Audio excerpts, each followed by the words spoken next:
Welcome, welcome. Hello, hello. Welcome to the Greatness Engineering Hour show, the show that is brought to you by Mirai Tulekima Global Leadership Organization to help you to go to the next level of your greatness. And I make sure I bring you champion. I bring you what I call greatness engineer, people engineering greatness wherever they are, champion, advocate, and people who want to make the world a better place. And today it's going to be the same.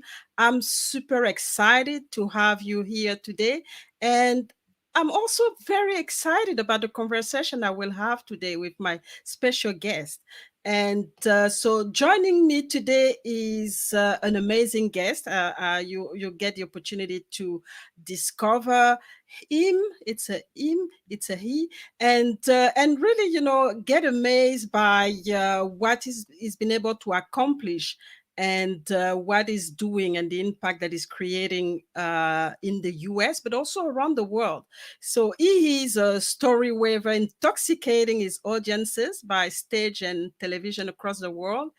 He used to be the White House chef and a private investigator, security expert, executive chief and GM of the Camp David Resort and Conference Center. And he has worked, for 25 years from for President H.W. Bush through Biden. And he is a disabled and injured military veteran with a 30 years U.S. Navy retired certificate serving in wars across 3 continents.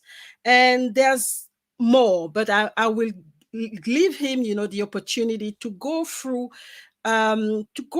is, what is done and what is doing right now. And we're going to talk about a very interesting subject, and I'll introduce all of this later on. But first, let me, welcome our guest. And I know that you're gonna be, you're gonna like, this conversation. So have your pen, have your paper, because there's gonna be a lot of learning. I'm gonna learn myself for sure, because it's a subject that we're going to talk about, the first ATM, gold ATM, blockchain. So things that I don't, know a lot about, but I'm going to learn just like you. So get your pen, get your paper. Let us know where you're watching from. And let's have this exciting conversation with my guest that I'm bringing now.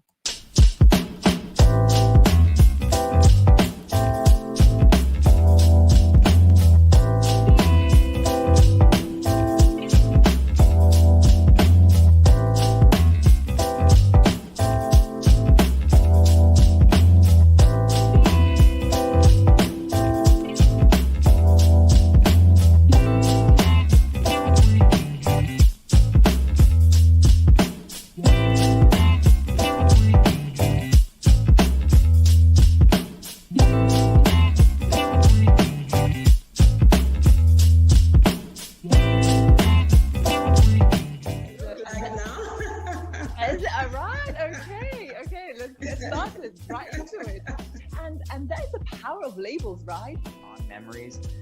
But as I got older, I started to be more aware of some of the abusive sides of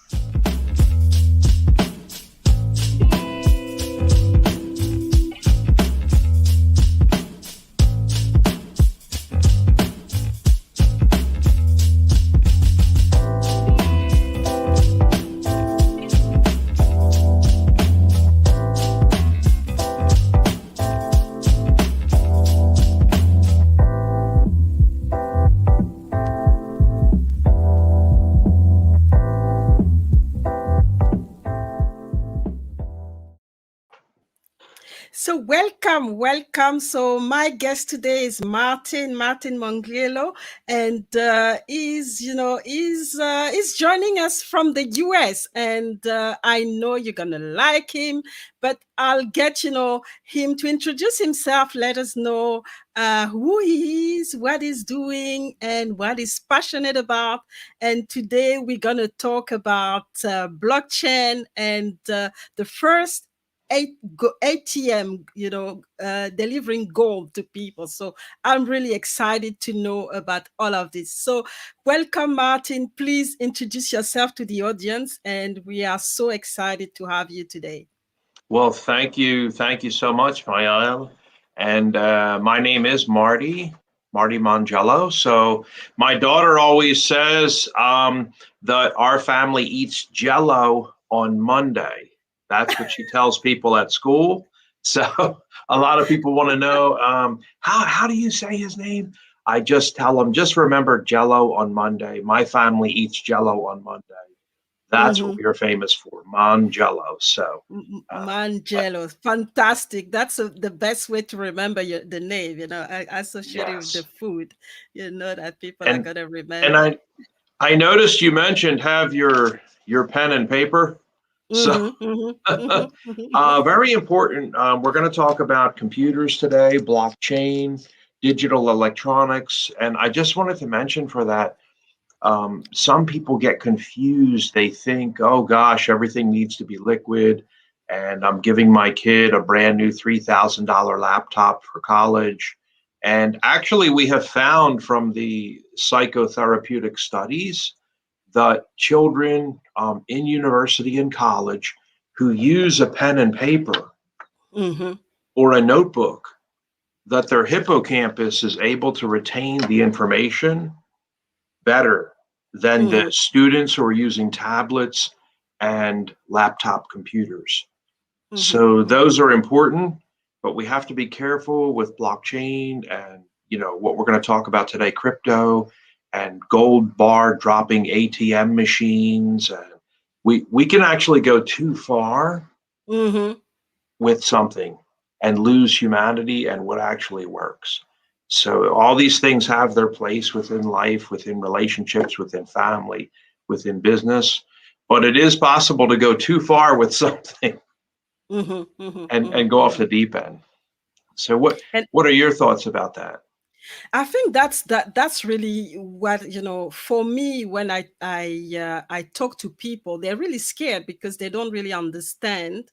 They feel like it's something that is not related to anything that they do, so they start to be scared because they don't have control. And yet, when we understand and when we have the explanation, it like you said, it links to every single part of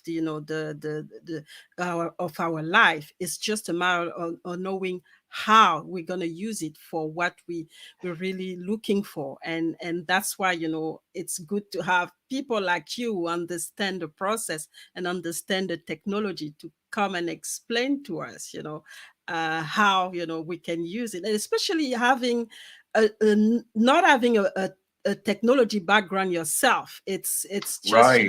more it give more more substance, and we relate more because we just realize, okay, you don't need to have a technology background to understand and use this technology.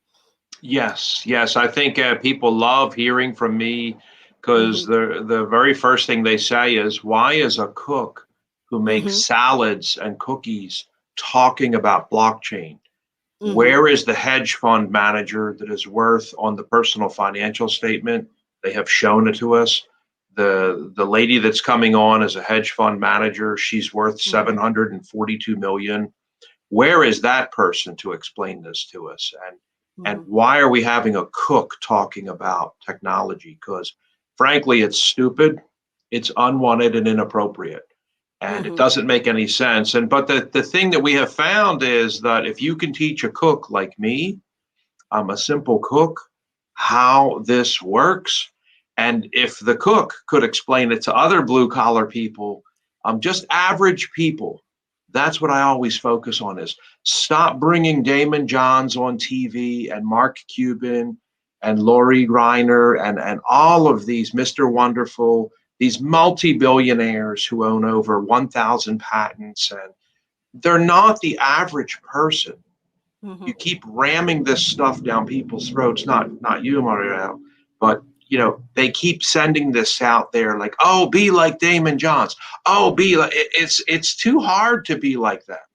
and you're Mhm. buying $100, $200 books and 5 books you've read that they publish, and the whole system and everything for another $1,800 to listen to them, and they're not average people, and Mhm. it's Mhm. impossible to have like millions of Damon Johns. It's going to be impossible.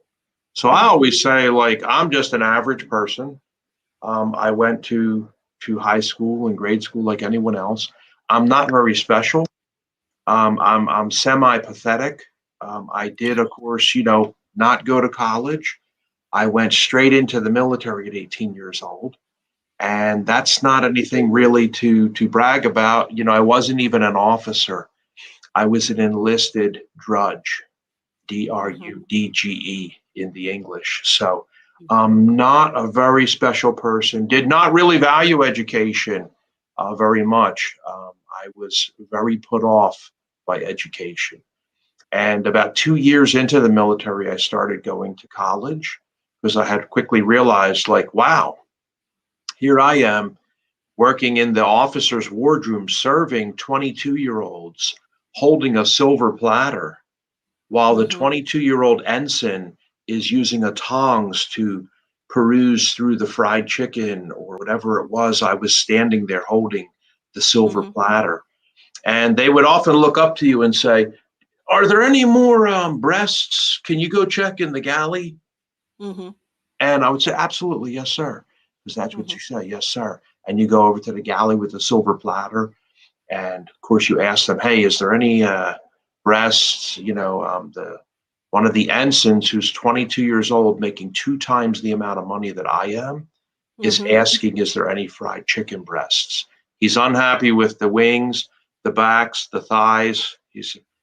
And I quickly figured out that, this is all due to just this 22-year-old went to college and got a bachelor's Mhm. and gets to make 2 times the amount of money that I do. And eventually, as they grow within the caste system of the American military, they will make 3, 4, and 6 times the amount of money that an Mhm. enlisted person does. So I quickly realized the value of education. I started going to college. I now have 2 master's degrees.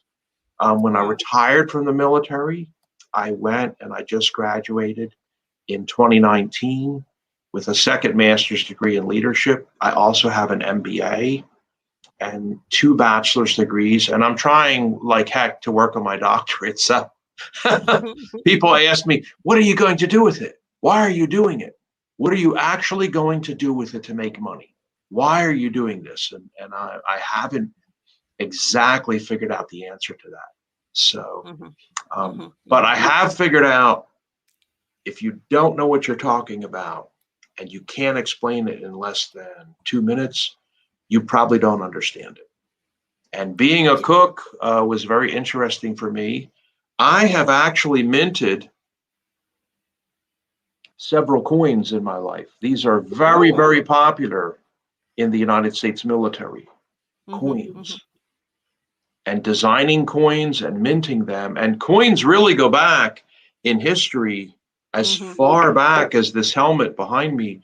Everyone always comments, "What's that helmet in the background? That is that a real Roman helmet, or is that a fake like a Mhm. fake background for Zoom?" I'm like, "No, it's it's real."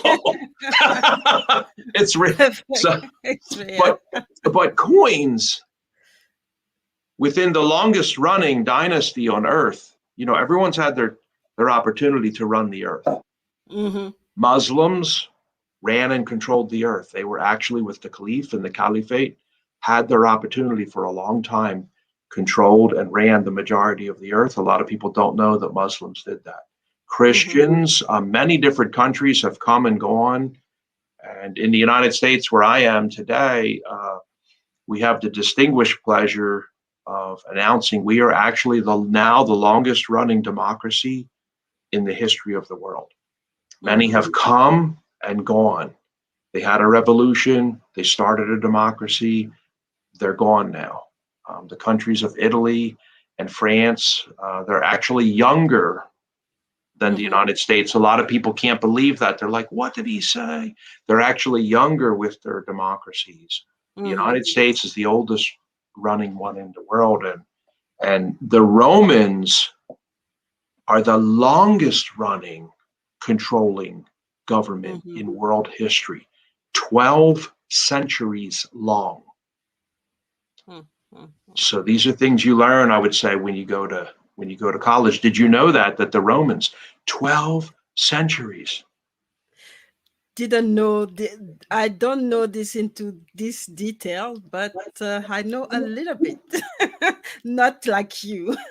Well, one of the biggest things these governments do as soon as they open up, no matter which one you're studying, the Assyrians, the Hittites, the Egyptians, they open up a standardized mechanism for trade.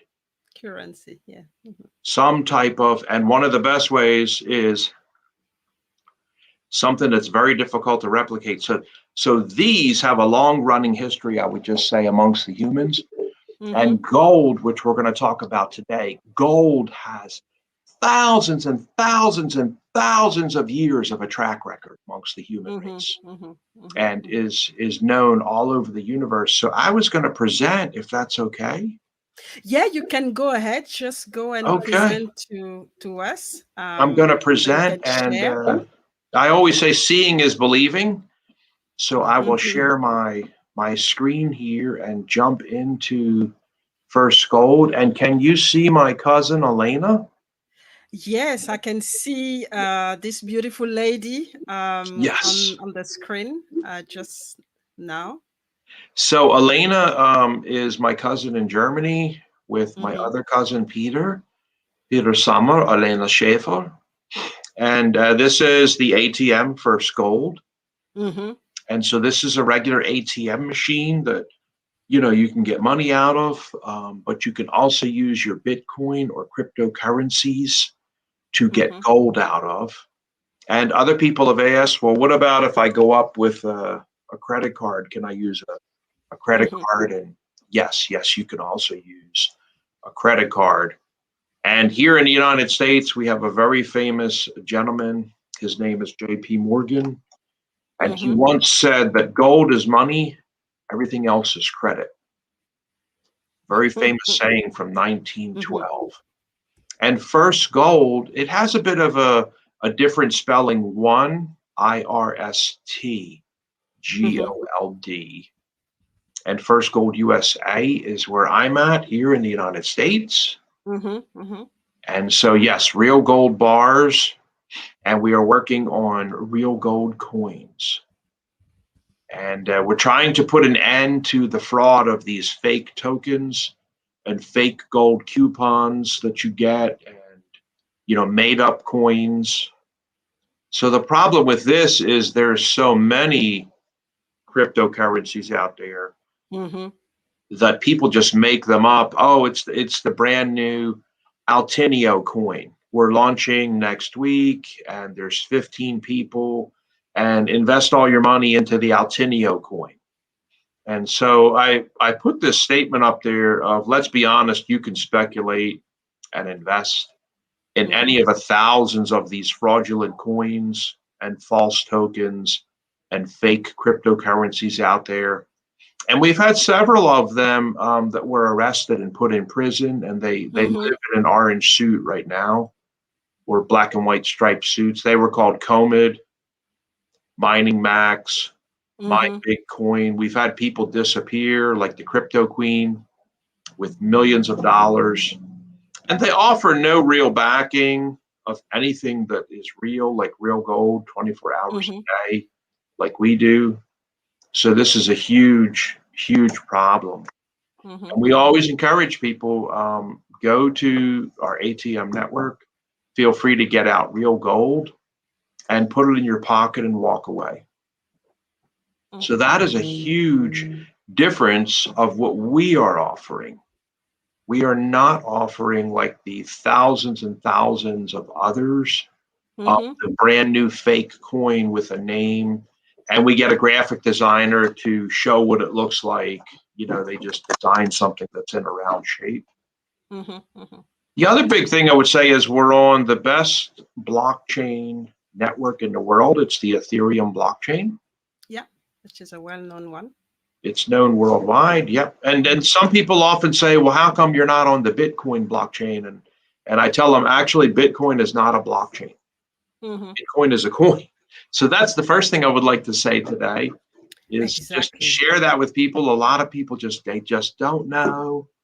They've not really figured out how this all works. And for that, I would like to explain what blockchain is. Mm-hmm.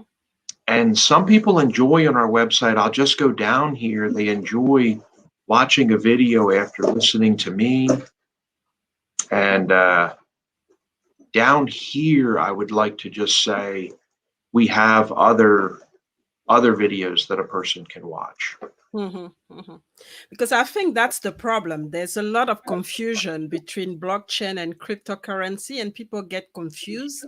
And it's important to know what are the best sources to get the right information, because Yes, otherwise, people are really exposed. absolutely. So Mhm, down here, we have some excellent videos that people can watch and see more. mhm, And I'll just mention those because folks do like to come to our website and take a look. mhm. And I'm not really certain as to some of these photos may or may not be showing up right now with our internet connection, but that's perfectly fine. Mhm, It's mhm. nice to sometimes hear it from other people Yeah. and get a chance to listen to others explain it. But blockchain, and I'll just shift back to us now. Mhm, Blockchain is pretty nice because what it has done has removed the dangers on earth of what banks and major governments have traditionally done. So this mhm, is why a lot of people are saying, like, I can't believe I heard the local school in a major city where we live was hacked, and they mhm, have seized all the records and medical records of the school. And then they went, and then that's owned by the government. And then they mhm, went and mhm. hacked the local hospital and a small college near us, and they're holding them ransom. All these crazy things that I'm reading in the newspaper, and it doesn't matter, Germany, Australia. Have you read or seen some of these articles? Yeah, there've been a lot of article on things being hacked, and that's why cybersecurity becomes really a big thing now, especially here in Australia, where it's an area where because we don't have all the manpower, so we are exposed. We have people from outside managing the cybersecurity, but now it becomes a big problem to address, especially now with blockchain, with what's happening, the hacking of data, which is Yes. a key one. Yeah. So usually the main problem with them is the exact opposite of blockchain. Hmm. So on this side, traditionally, you have the banks, the counties, the cities, the towns, the villages, the governments, the hospitals, the universities. Um, they put all of the information into one central database. Hmm. And most often it's housed in one building. And so this has even become very dangerous with banks Hmm. also have done this.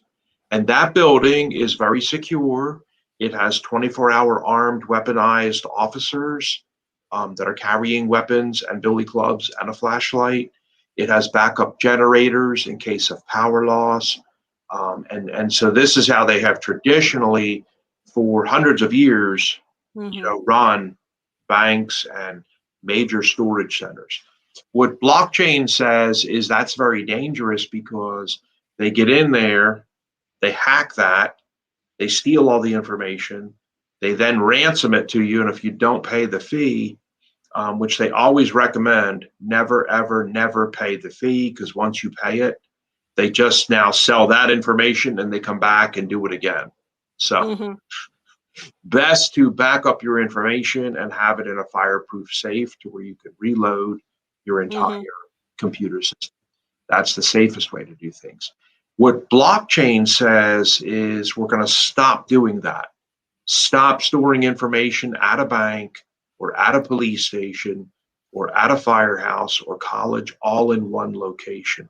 Blockchain says we're going to make a chain of Mm-hmm. computers around the earth, and each one of them will back up each other Mm-hmm. through the strength of the chain around the earth.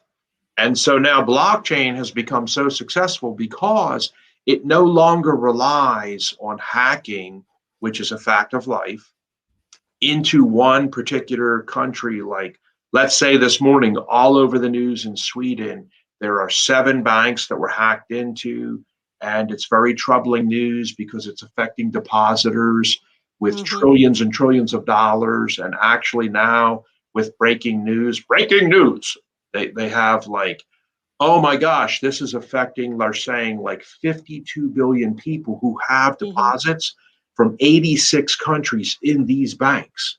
Mm-hmm. This is bigger than, it's not just in Sweden anymore. We can't cough and turn our head and not pay attention. This Mm-hmm. is growing. Now it's up to 100, oh my gosh, 240 billion people. It's at 110 countries. What blockchain says is storing information in one location the way they have done it all along is stupid. Mm-hmm. We will store it in thousands and thousands and thousands of computers. So even if they hack into one over here in this country, Mm-hmm. but then all the other computers will reject the information that they're now trying to send out and say it doesn't match 10,000 times all around the world. It doesn't match. And even if they can spread it and get it into like, oh, we got it into 500 computers, and the rest of them are more powerful and reject the information and say it is lies and fraud and it's Mm-hmm. rejected. So blockchain is actually safer. People tell me, like, I'm so scared. I mean, what's this Mm-hmm. thing all about, Marty?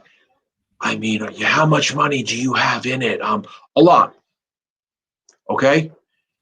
It is safer than the stupidity of what they have been doing with our money and with our information and storing it all in one location.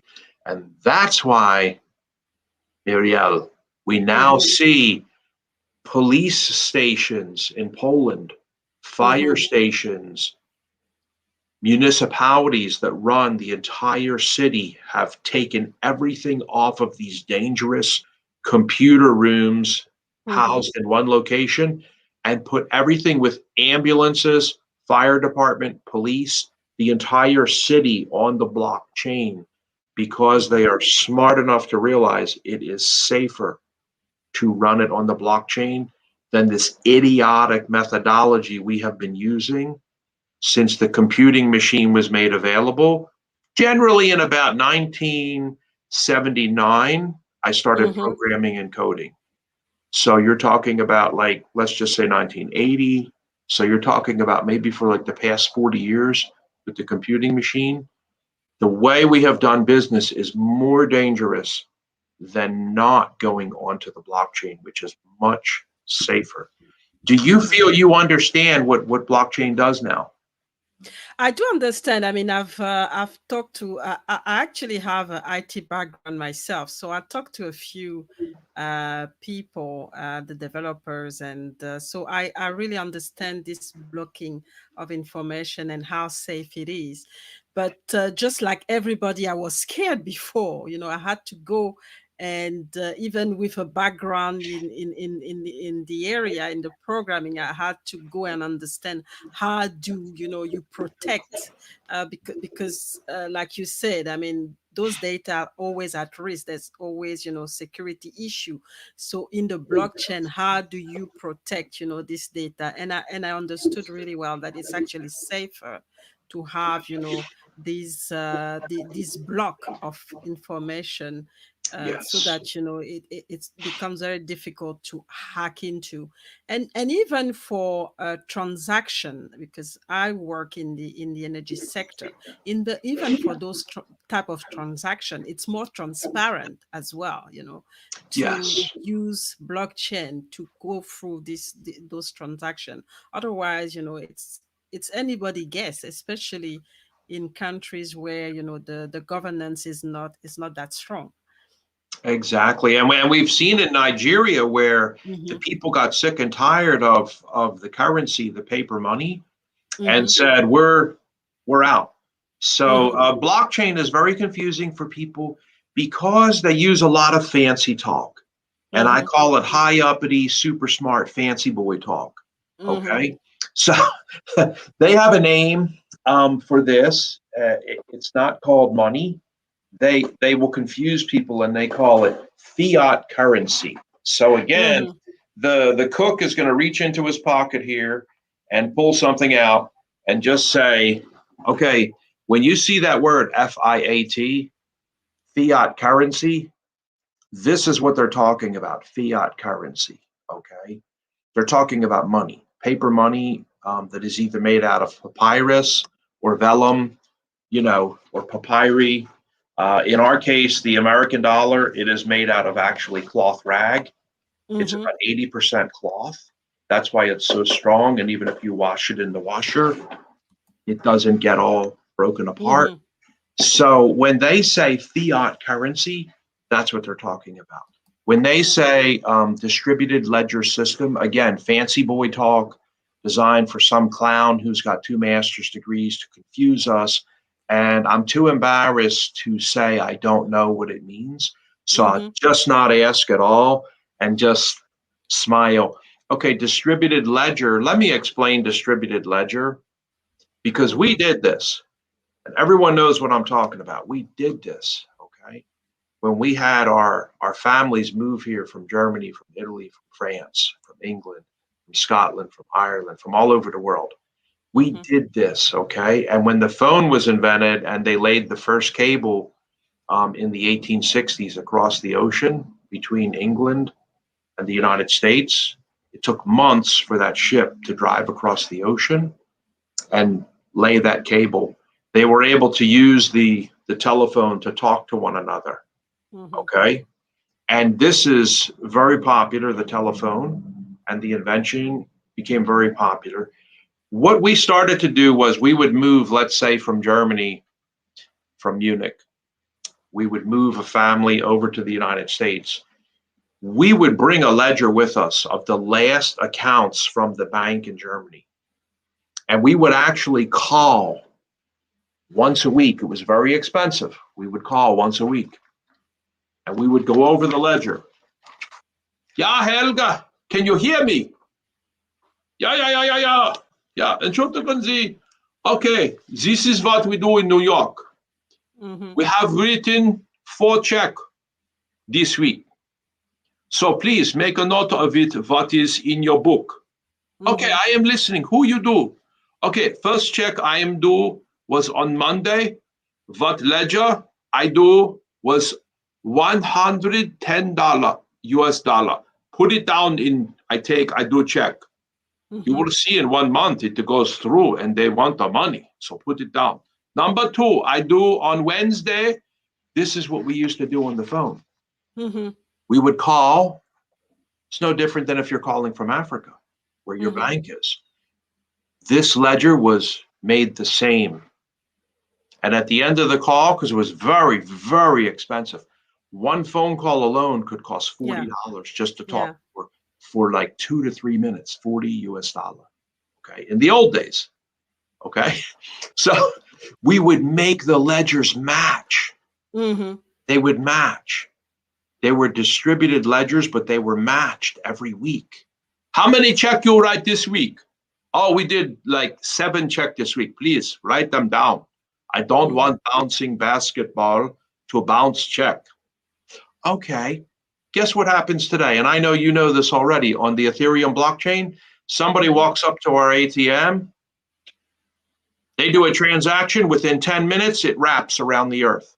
Mm-hmm. So when they say distributed ledger, yes, it is fancy boy talk from the city for educated people. But all it means is that the ledgers are now distributed all over the earth. And like you said, you mentioned this word. You said they're transparent, Mm-hmm. which means anybody can go on that ledger and look at any transaction that was done. Mm-hmm. So everything is very out in the open. and they're showing every wallet, every transaction. And that's something I would like to mention is the Ethereum blockchain and blockchain itself shows every transaction worldwide. Mm-hmm. And people like the FBI and the CIA, they go in there with the Secret Service and they track down those purchases, and they can actually follow the IP address and for that wallet and take the money back. And they've done it Mm-hmm. 50, 60, $70 million taking it back. Mm-hmm. And so that is also something no one has ever done. All the transactions were always private, secret. Exactly. You can call them private or you can call them secret. Yeah. So Yeah. they don't share any information with anybody. Exactly, except the bank. I mean, only the bank knows, Except the and bank. the people doing the transaction. So we're gonna have a small break, and we gotta continue this really interesting conversation.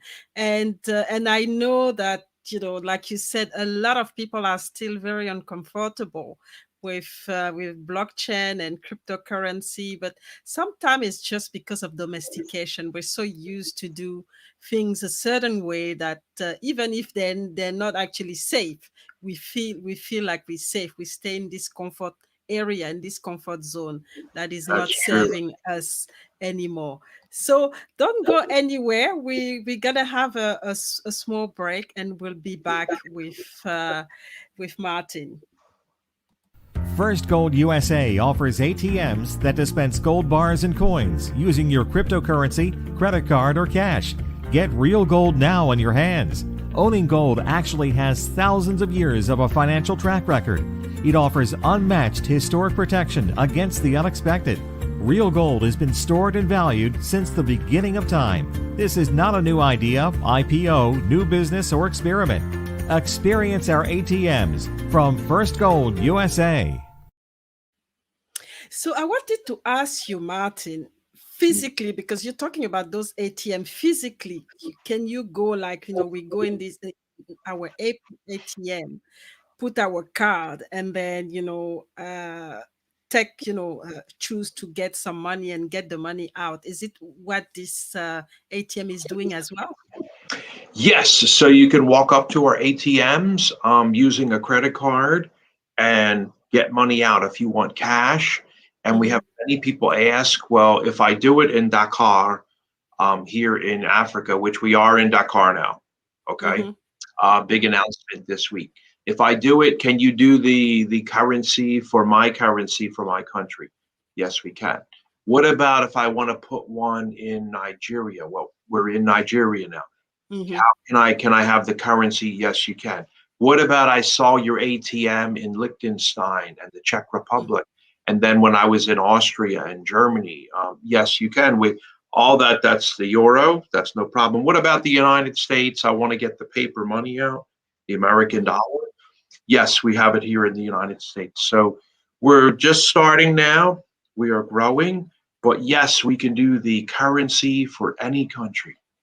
Mm-hmm. Okay, so you have that integrated, and it's in the system, because I think that's the difficulty right now in some area in developing countries where their currency is not actually recognized anywhere. So it becomes very difficult for them, especially for business owners or entrepreneurs, to do any business internationally, because they don't have the dollars, they don't have the euro, they don't have any strong currency that they can use to have some international transaction.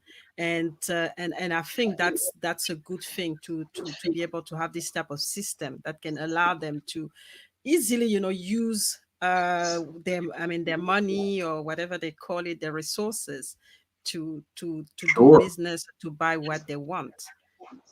And obviously purchasing gold and storing it in your home is fun. We have lots of, we call them goldies Mm-hmm. and stackers.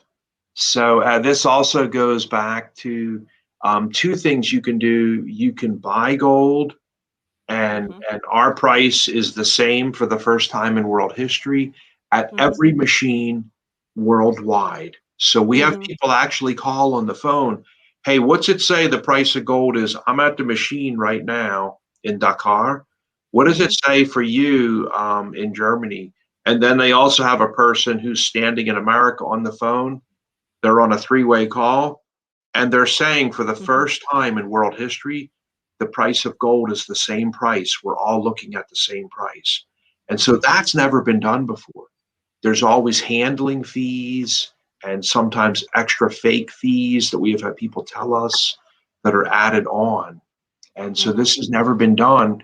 And we do that legitimately, transparently through the Ethereum blockchain worldwide. So these are great things that people have never seen before in the world. And they have said, well, we've seen the gold ATM in Kuwait and Dubai. That's nothing new. You guys are a joke. You haven't invented anything. It's like, wait a minute. I know those machines. A coupon comes out. You don't get a gold bar.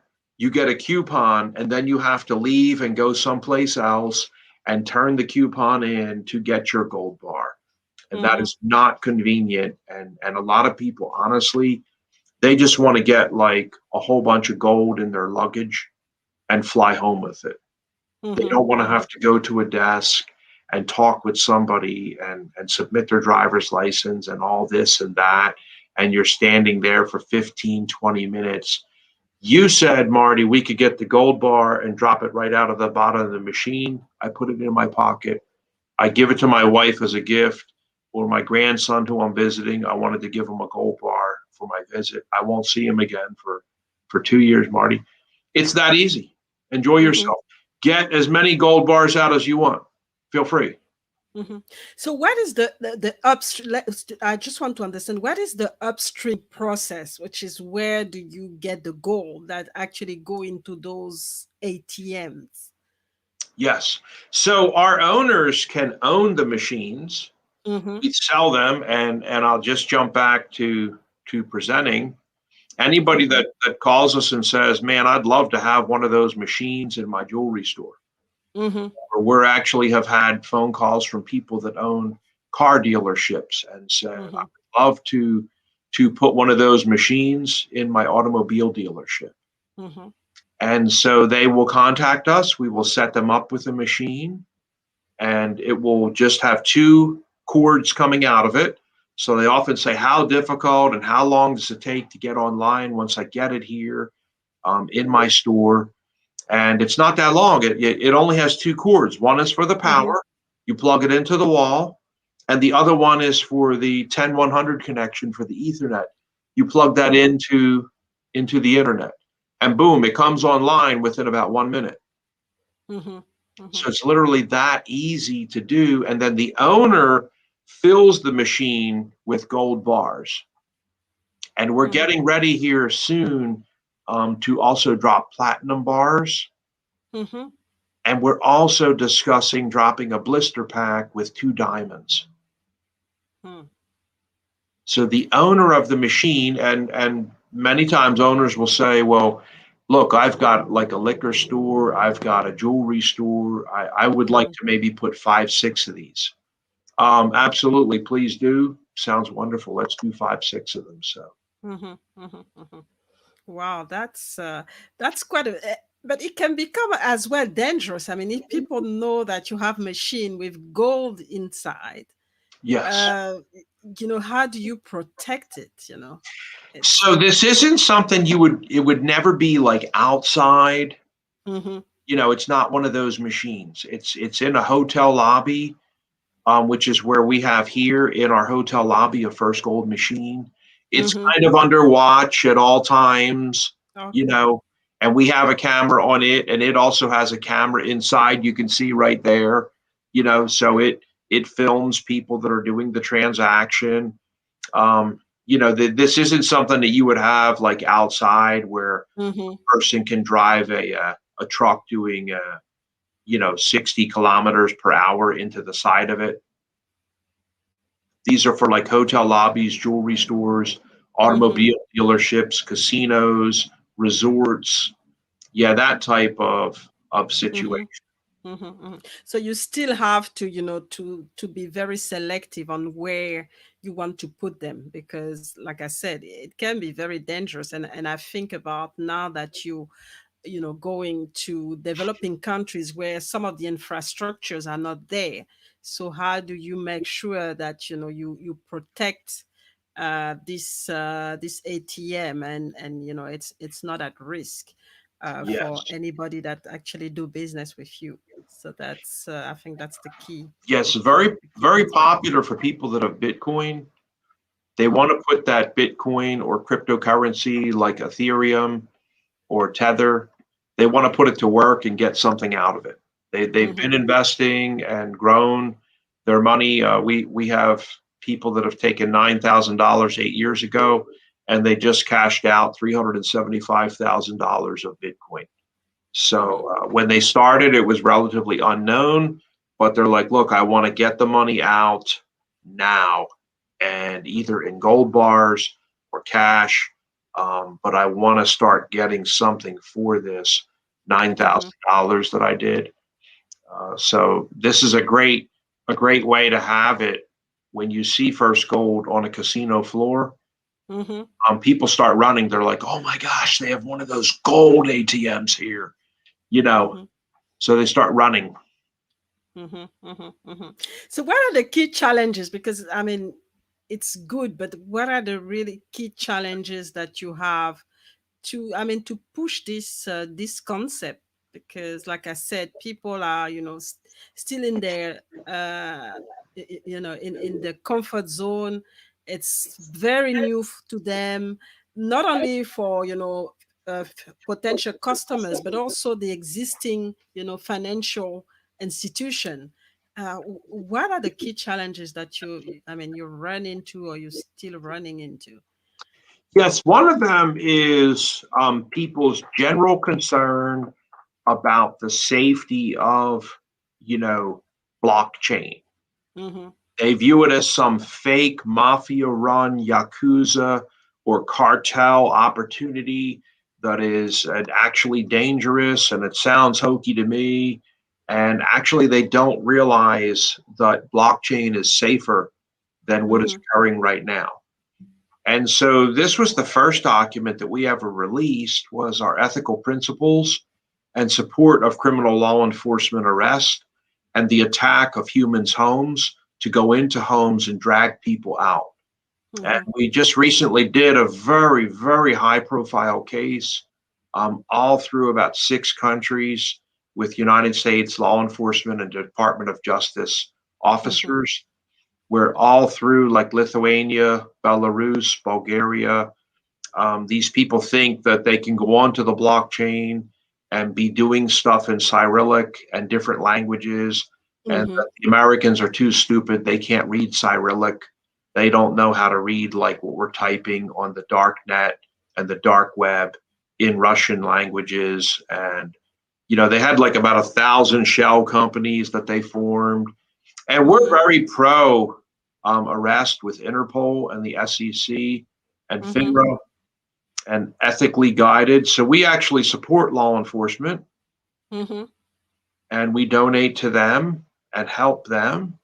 And this is our entire paper regarding our support of uniformed and non-uniformed law enforcement. And so we're very, very pro arrest, and Mm-hmm. let's help law enforcement to go to court. And that document is our very first document that we offer right here Mm-hmm. about our ATMs. We are actually going to work with law enforcement to have a person arrested and then prosecuted in court. Mm-hmm. So not a lot of companies have, this type of guiding foundation or paperwork, saying this statement on their website. And then we have a challenge in what we talked about earlier, is just explaining to people about blockchain and what it is and why it's safer. So we'll do things like this right here with my cousin Peter Summer, at the NASDAQ on television. Mm-hmm. And here in Africa, you can see me down here. I was recently interviewed by Coin News Extra. Mm-hmm. And the subject was when a cook explains first gold and blockchain, Marti Mongiello. So we think this challenge, in answer to your question, is very important.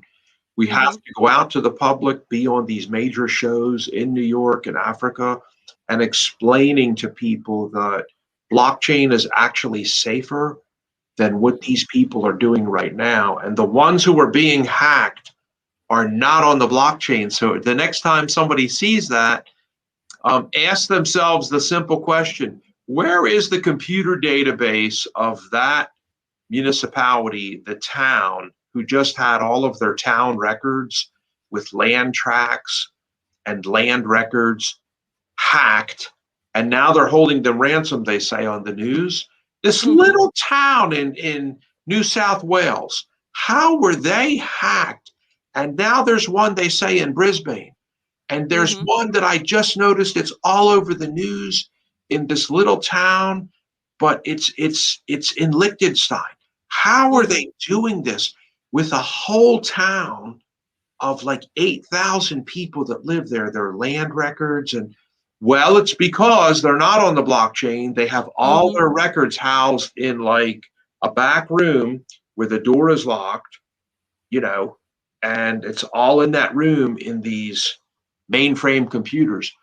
That's the problem with this challenge, is we have to explain to people that this is not dangerous.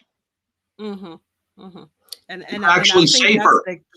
that's the key one, to really get people to be comfortable with, you know, blockchain and the technology, and understand that it's actually for their good more than Yes. anything.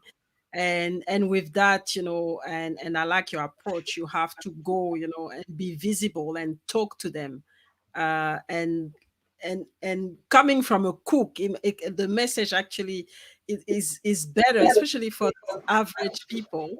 They understand, okay, if somebody like me, I actually trust the process, understand the process, and really trust the process, then it means that it must be, you know, very safe. Yes. It must be good for me. So it's And, really and, about and trust has to be built on common sense. If an average person can't understand it, who's blue collar worker like me, okay, because I still clean toilets, you know, for a living. I make beds, I take out the trash. I have been a butler at the White House. I was a housekeeper to the President of the United States. I've done all those jobs. I was not just the cook. I was a bartender at night.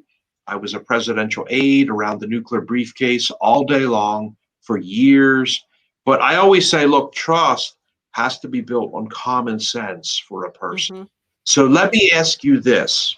I love to bring up this explanation that my cousin Peter Summer taught me. He said, Marty, when you go to an ATM on Earth amongst the humans now, and you use a credit card, you have one of these, Marty? I'm sure, Peter, everybody has, you know, the credit card or the debit card. All of the humans are using it. Okay, all of the humans. It's very common. He's like, okay, I just wanted to make sure that we are on the same wavelength. Okay. Now, when I lived in Europe for many years, we have the credit card has a chip in it, and you insert it with the chip. Okay. And that's a lot more secure than the United States system, which is just now coming into the chip. We're just about 2 years into the chip. Okay. All right. I understand that. That's not anything new. Okay. How are we doing? Am I okay with you? Yeah. You know these things, right? Okay. So do you know that when you take that card and you go up to a machine, that card is very unsecure and unsafe because it has a lot of data on the card. The card can be physically stolen, which happens a lot. The card, when you give it to a person at the restaurant, they have a swipe device hidden in their apron. They can swipe it real quick and extract all the information off of it. Even when they're standing at the table, they sometimes pretend that they dropped it for a second. They reach down, they swipe it with a device that's on their leg. It's attached underneath their pant leg. Okay. Or they take your card, I'll be back in 1 second. They go in the back, they have a swipe. It's called a wedge in their pocket. They're swiping 10, 20, 30 cards per night, okay? The other thing that is very dangerous, humans have generally a PIN code. It's either 4 or 6 digits. It's very dangerous because it is the same PIN code that is used all the time. Now, yeah, it is the same code. What I would like to now do is I'm going to stop streaming. I'm going to show, actually, let me stop sharing for a second. When you walk up to our ATM, you have your cell phone. An individual cue card is an individual feature is shown up every time, a QR code on your phone. It is different every single transaction, and you receive it, and you actually have to show that QR code to a scanner on our machine, which will scan it. It's an individually generated QR code every single transaction. We are not using the same card or PIN code to complete every transaction.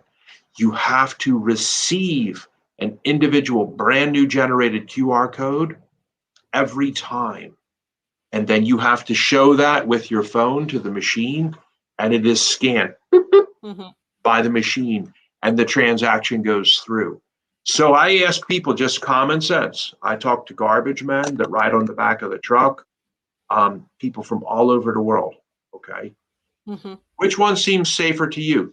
Holding and having the same card that can be stolen with the same PIN code, never changes, or having it change every single time of every single transaction, and the only way to make it go through in less than sometimes 10 seconds.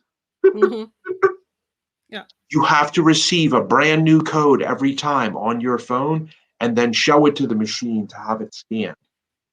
Every single transaction is different. Which one to you seems safer? Yeah, and I think you have to go. It could be stolen with the same You have to code. go through those little things because sometimes we forget to think, so you have to go through this process to remind people that this is common sense.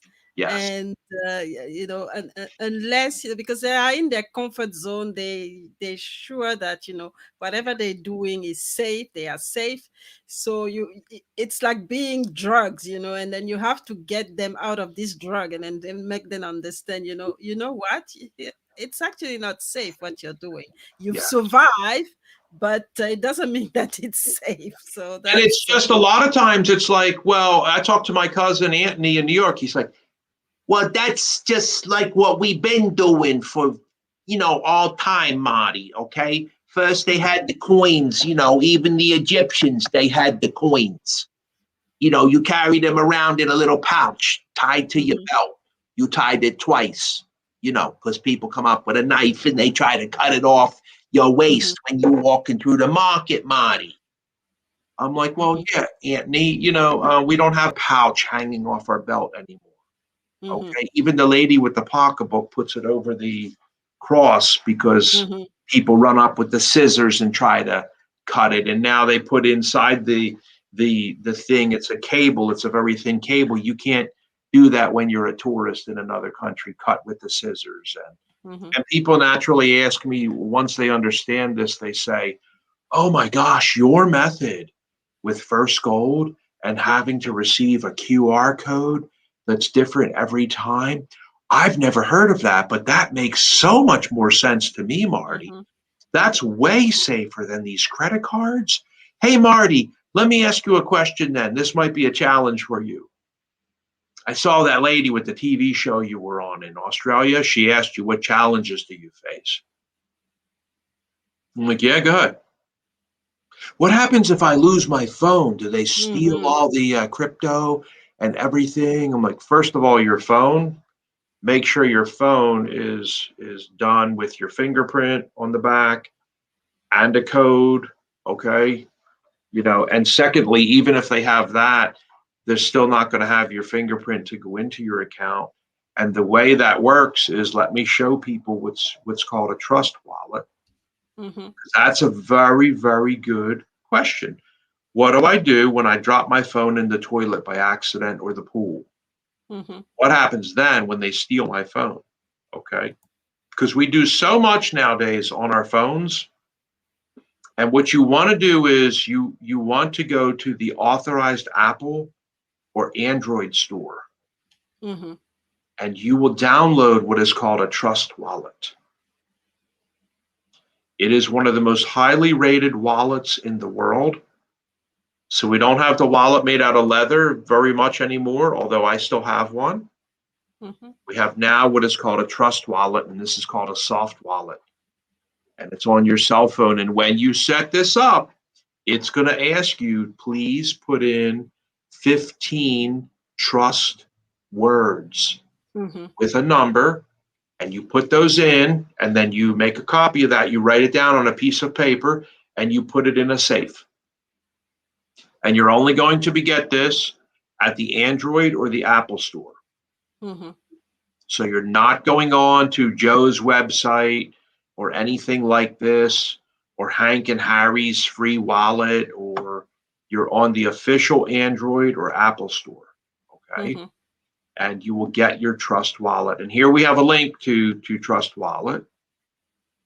And we call this a soft wallet. So it's like a soft wallet. And we recommend to people, put a little bit of money. If you're a big crypto enthusiast, put a little bit of money onto that phone. You want to carry, like you're going on vacation, $1,000 in crypto, transfer from your main hard wallet, which is actually one of these memory sticks. Trezor is one of the best in the world. Okay. So we recommend transferring, like, let's say a person has a total of $80,000 US in crypto. Take maybe that $1,000 and transfer it onto your soft wallet of your phone.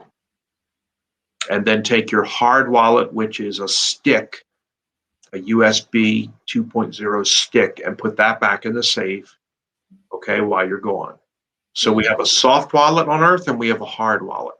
We do not recommend to people to carry around $80,000 on their cell phone in crypto. We do not recommend to do that. Okay. And a lot of people, I was talking to a billionaire the other day. I asked him, I said, look, you're a high profile, do you have a Titan key, a white and gold Titan key from Google? And he said, Marty, I don't know what you're talking about. A Titan key. What is, he has a bit of an English accent. What is a Titan key? I'm like, okay, if you don't know what a Titan key is, you need to get one right now from Google. Because this is a physical key that you have to insert into your cell phone or into a computer to gain access to your Google account. Because what we have seen is people are now going into the cell phone store and they actually pay the manager of the store, look, I need a phone number and I need you to transfer it to a brand new phone today.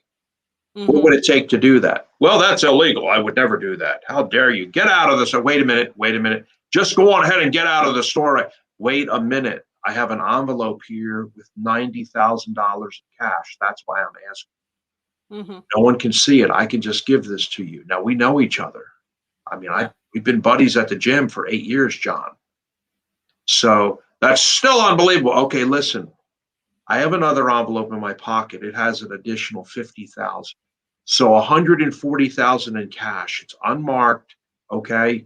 It's for you. I just need this done. Can you just do it in the back room quietly? Okay. I don't need to go back there with you. I'll just sit out here. And this is what's happening in the Wall Street Journal. We are seeing people mention that their phone number, disappeared, and their whole phone at work, at the hedge fund stopped working, and they couldn't figure it out. And so they went over to the cell phone store at lunchtime, which was like 2 hours and 10 minutes later. And they went in, and you know what the manager at the particular store in New York told them? It shows right here in the records that you just came into the store. You were in one of our stores here at Verizon, and you were just here and you showed your driver's license and we gave you the new phone. Where was I in a new store? When? It says right here on the computer, sir, that you just came in Manhattan. This was 2 hours and 14 minutes ago. You came into the store, you showed your driver's license, you bought a new phone, we transferred your phone number, and then they're starting to see, once they get control of their phone again, that, oh my gosh, they robbed 80,000. They went into my Google, they said forgot password. They asked for the challenge code to be sent to their cell phone number. They typed in the challenge code because the person has their number. Mm-hmm. And they have been able to now, if you're reading the Wall Street Journal, they have been able to now extract and steal from my bank accounts like $170,000 by the time we stop them. And the Wall Street Journal is asking, why are you doing this? Why are you coming out? It's got to be very embarrassing. You work at a major hedge fund. To stop what's happening at Verizon and T-Mobile and these cell phone stores where they're paying workers and the manager with cash to switch your number. And do you know what'll stop that is that Google White Titan key.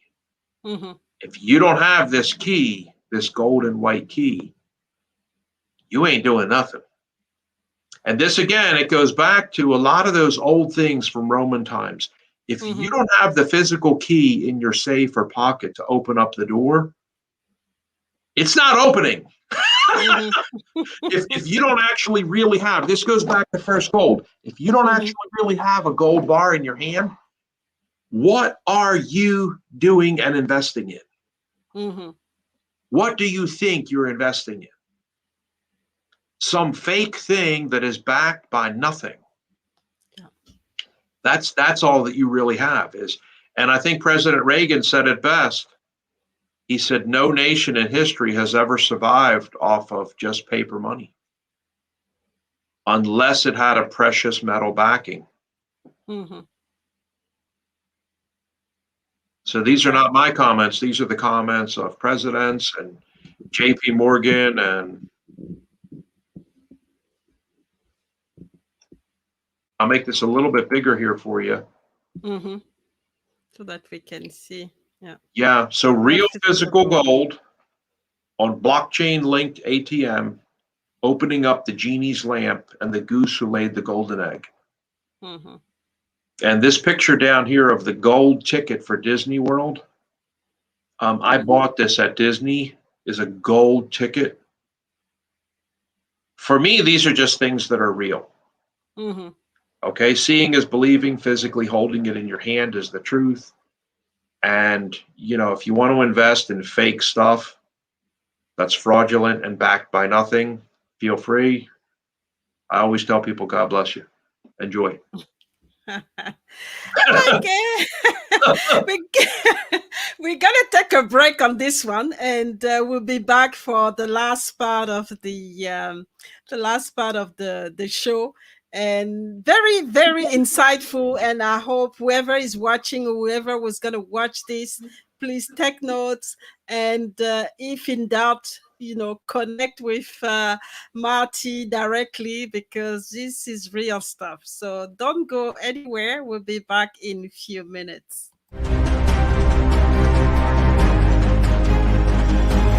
Well, this episode is when screaming guests are lit on fire inside the White House. So I know that everyone's thinking, like, what did he just say? It's one thing to...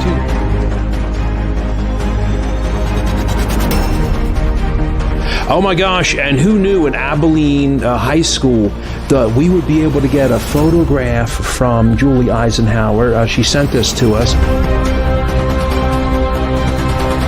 Join former White House chef Marti Mongiello as he brings to life colorful stories about America's presidents and first families that have occupied 1600 Pennsylvania Avenue Northwest.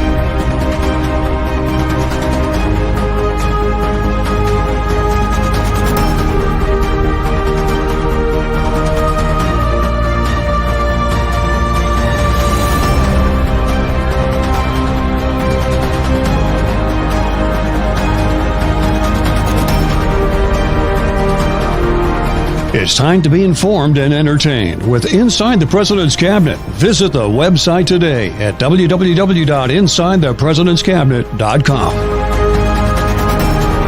I'm Marti Mongiello from the United States Presidential Culinary Museum, and welcome to another episode of Inside the President's Cabinet.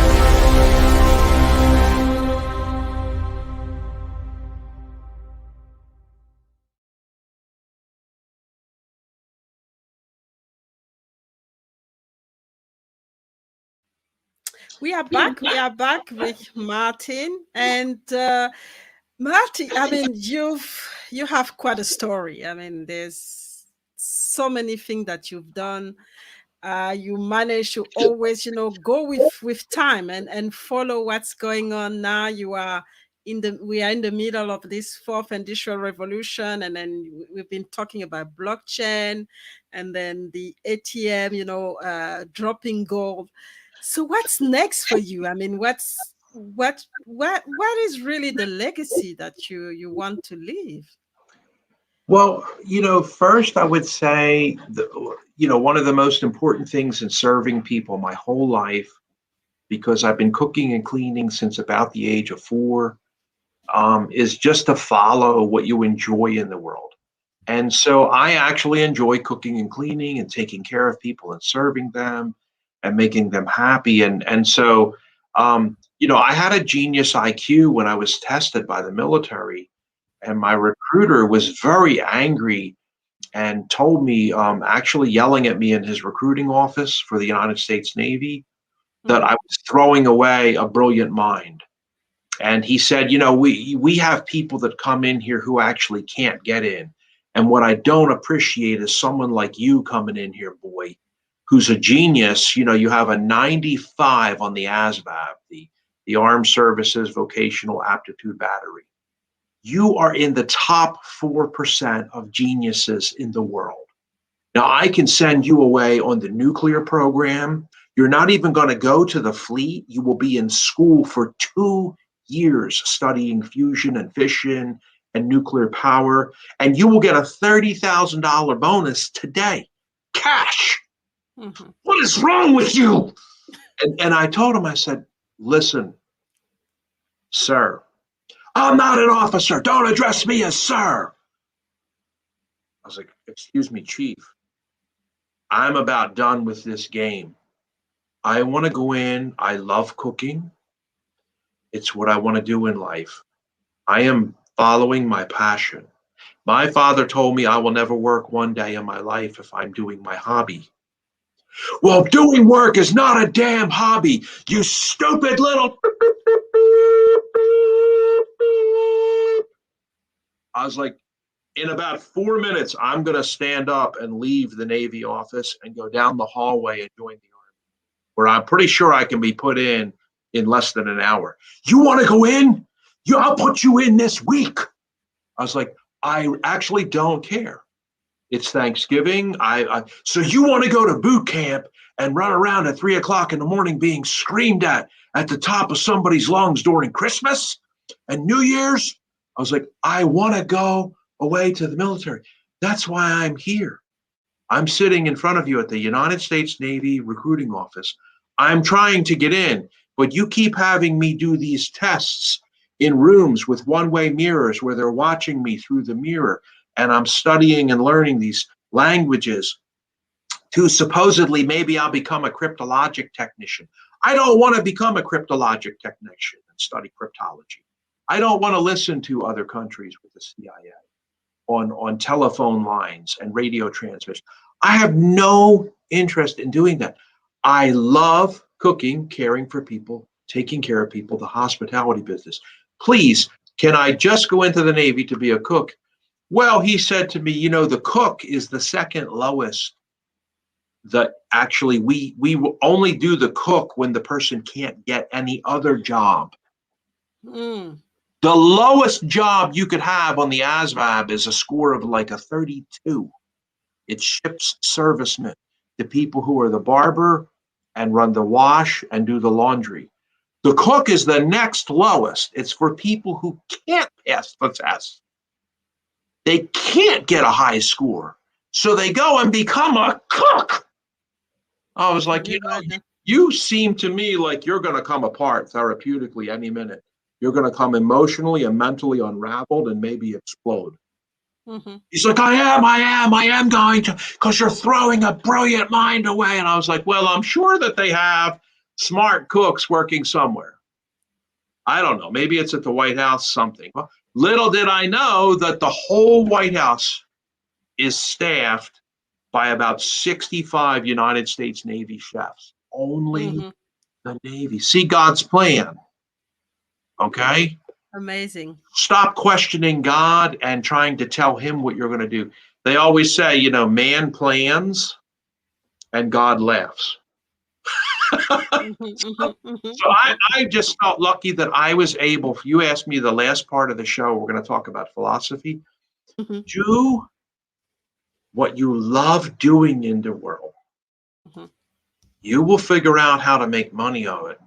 And if you want to become a millionaire via the lottery, the Australian lottery for 850 million AUD, or whatever it is, consider money and sitting in a room like Midas with all the piles of gold and the chalices and gold cups that are on the floors and huge chests that are open up that have all the beautiful jewels. And consider how you value riches on earth, because I feel like when I met my wife and we have 2 children, that I am like one of the richest misers that has ever been seated upon the earth.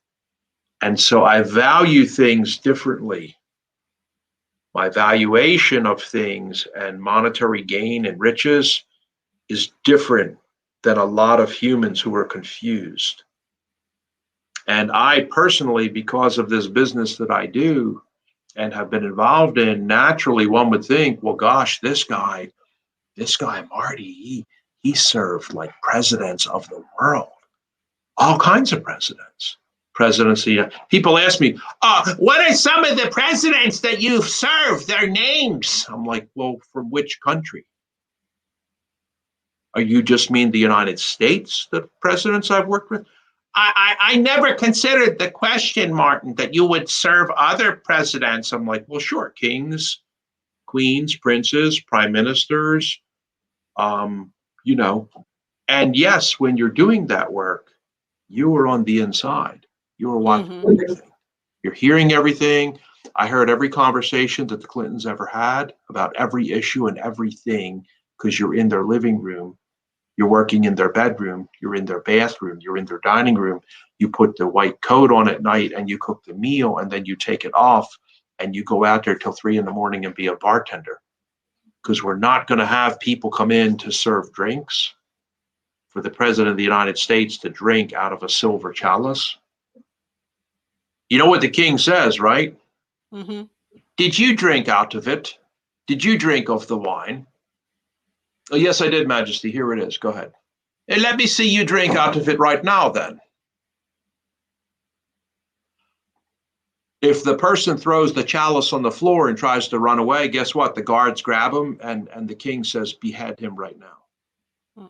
It's no different than when you're with the President of the United States. They need to make sure that the people who are around them, doing the shopping, doing the cooking, can't be bribed, can't be turned, don't have a hypodermic needle during a United States state dinner hidden in their pocket that they're putting into 20, 30 of the chicken breasts. We have lots of people that we have to make sure that they're trustworthy. Mm-hmm. And so this is very, very important to not only follow your passion, but to make sure that you're trustworthy and that you're true as to what you're doing for your guests and clients, but also I would say for yourself. Because if you're not being true to yourself and what you really enjoy doing in life and what you love. So yes, I enraged the recruiter at the Navy, but little did I know that the United States Navy runs the entire White House and all of the Camp David Resort on top of the mountain. President Biden was just there this weekend, all weekend long. We also run the entire Vice President's house at the end of Embassy Row. The Naval Observatory, the United States Naval Observatory, is where the Vice President lives. Mm-hmm. So that's also all Navy valets, Navy butlers, Navy shoppers, Navy chefs, Navy housekeepers. Little did I know God's plan for me that this is what he had in store.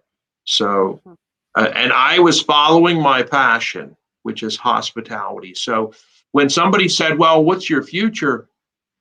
Why are you doing this dumb gold thing with ATMs? That has nothing to do with cooking. I always say, give me 1 second, because look, when the guest comes into the hotel, a lot of times, first thing they say is, for convenience, do you have an ATM here at this hotel? Oh, yes, we do. It's right over there. Guess what the guest started saying about 4 years ago?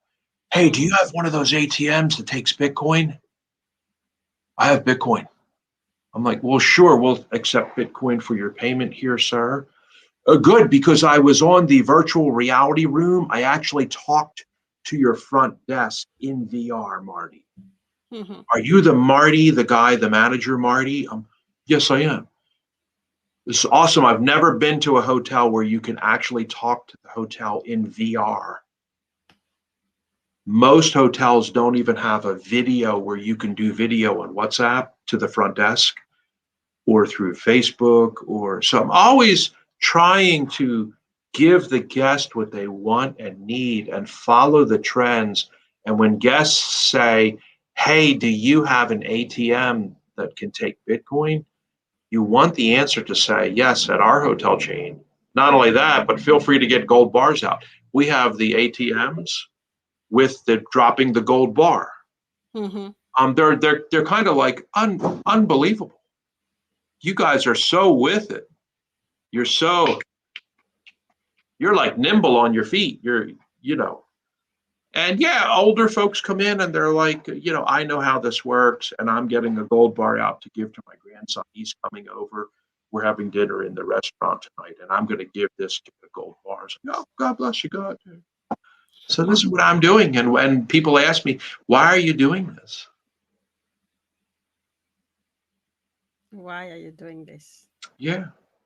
It's just serve people as a servant, So we're gonna have our last break and just have the last message that you will leave the audience with, and and me as well, because it's night time. So it's gonna be the message before I get back to all my big dreams. So let's have a small break, and we'll be back to conclude on the show.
So, Marti, what is your last word for us today before we leave this platform? I would invite everybody that loves the United States or is interested in the presidency of America to enjoy our TV show. You very graciously ran a clip for it, Inside the President's Cabinet. We are at InsideThePresidentsCabinet.com. We are going into our third season, and each season has about 12 episodes. But people really, really enjoy watching our show because it shows the inside world of real people, the real presidents of the United States and first ladies.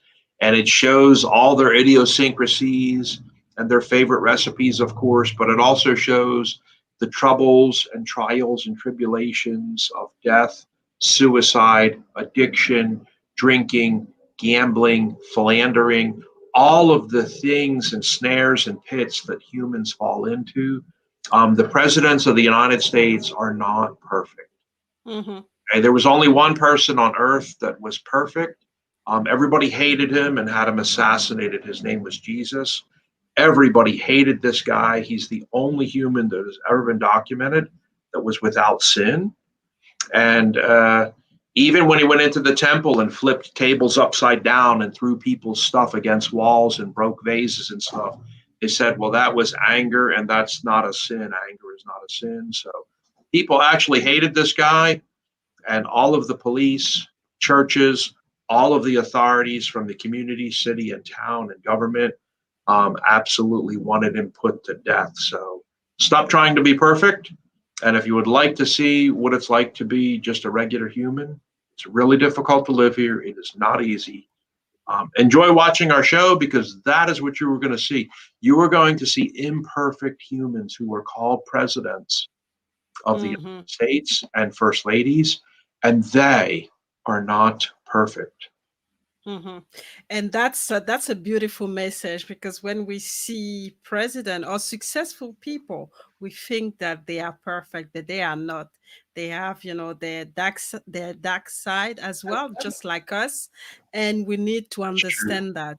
And before we leave, I just want to remind the audience about, the key message that you sent. You said you've been serving, people the whole life, and you really advise us to follow our passion and make sure that we love what we are doing, and be trustworthy, not only to other people but to ourselves, which is really, really important. And please make sure you check, Martin's show, if you want to have an insight on the life of the president and their families. And it's gonna be interesting. Just started, so it's gonna you was mentioning the third episode, so please check on him, and get to know the life of the imperfect people, if you thought that they were perfect. So thank you so much, Martin, You're welcome. Thank you.